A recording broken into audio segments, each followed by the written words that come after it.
I am someone who loves and values education, but not in the traditional sense.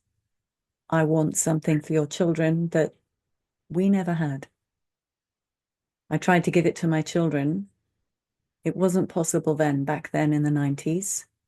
I was heavily censored for it. What I gave them for a few years was the knowledge of their soul. How do you do that? You listen and you provide for. Rebecca Wild called it the prepared environment. The preparation is first in you, the adult, parent or teacher, educational facilitator. You are there to empathically hold that child, maybe not in their troublesomeness, but in their full soul, the acknowledgement they are a source energy being occupying a body. Now that is a state of active listening in every level of mind, sight, hearing, body, feeling, emotion. When you can do that with a child, they feel utterly safe. Things come up, troublesome things. They are able to express them. They are able to enter territory they never would have dared to enter before, to put forth an idea, a thought, a feeling, an experience, a memory. Something which was never allowed before through the sluice gates. This kind of seeing, feeling, hearing, witnessing. That's what I do.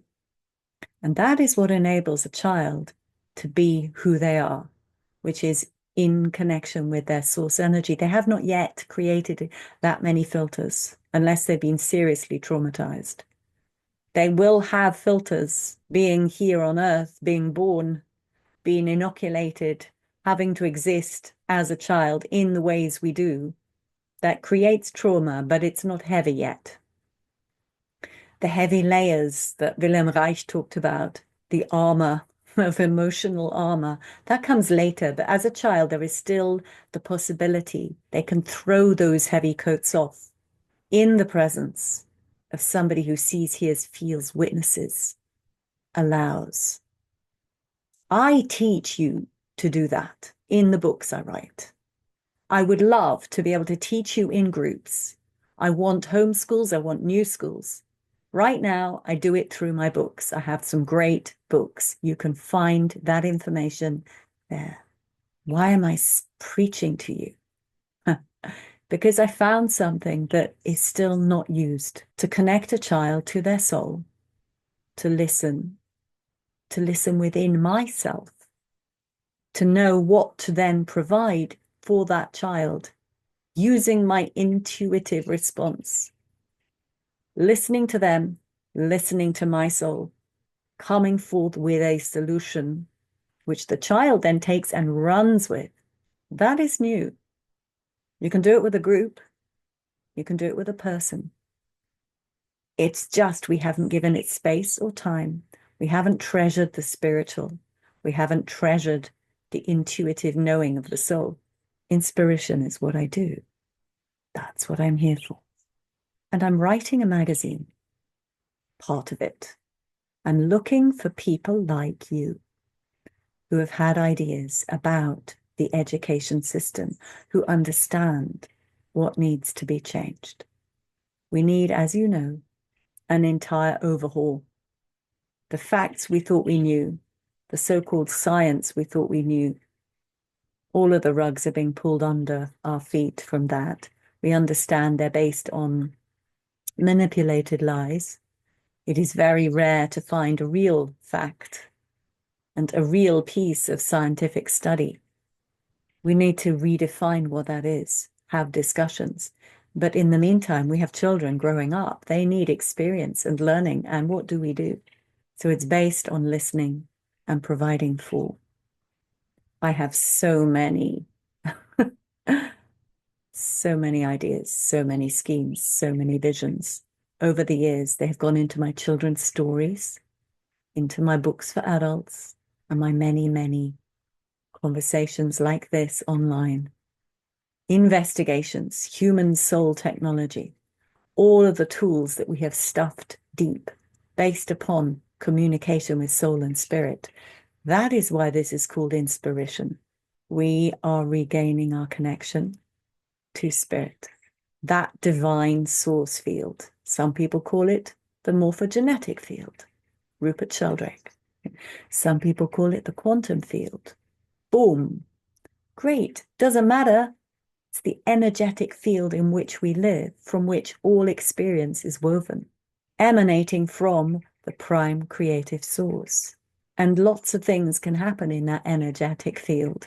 Our thoughts go in, other people's and other essences, other etheric beings, all putting, overlaying and weaving their thoughts into this system.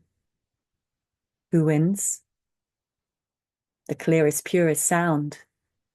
That's why we need to be closer and closer to our souls and to nature. We need pure signals if we are going to create the world we wish to live in. If we wish to be the sovereign beings of this world, we must take it upon ourselves, for us and our children, that every signal of thought we feel and think is as clear and as pure as possible. And that way we influence the matrix, the prime creative morphogenetic quantum field of reality. Clarity, purity creates a far stronger resonance than 2 million dark magicians chanting away. It is time. That is what the awakening is about. It is about the food you put in your body. I've made a course all about that, living as medicine. The medicine you put in your body. It is about what you do on a daily basis. How you do it, with what emotion do you do it? Joy, misery, depression, excitement. And not just for adults, for children. This entire overhaul for all of us. I focus on children because I delight in them. They're those beings nearest to source. Babies, give them to me. Well, let me hold them. I'll chat with them and play with them. I will talk to them. They are such a delight. So I'm lucky to have realized that. That's why I love to work for children on their behalf. But we need it just as much for us adults. And once we get this resonance to our soul, then we have natural resonance and connection to all the fields of the natural world. And our thoughts have more impact. That's how we get rid of the yuccas, all of the wrong systems, all of the bad systems, all of the despicable systems. When more and more of us have a pure tone of thought. Pure means not the same as everyone else. Nope. Pure means in resonance with your spirit and therefore the creative force of creation, creator, flowing through and out of your brain, your mouth, your voice, your body, your presence. I'm Dr. Isabel M.A. This is activating your and my human potential.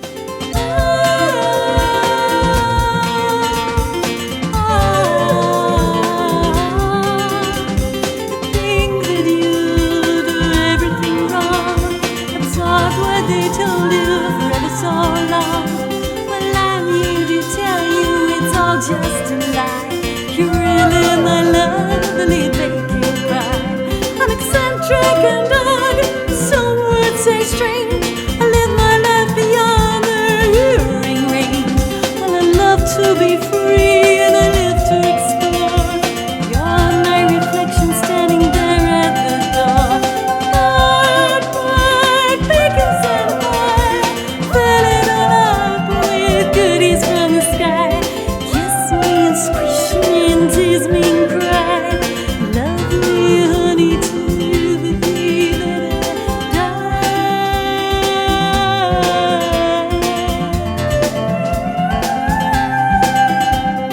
Think it's a shame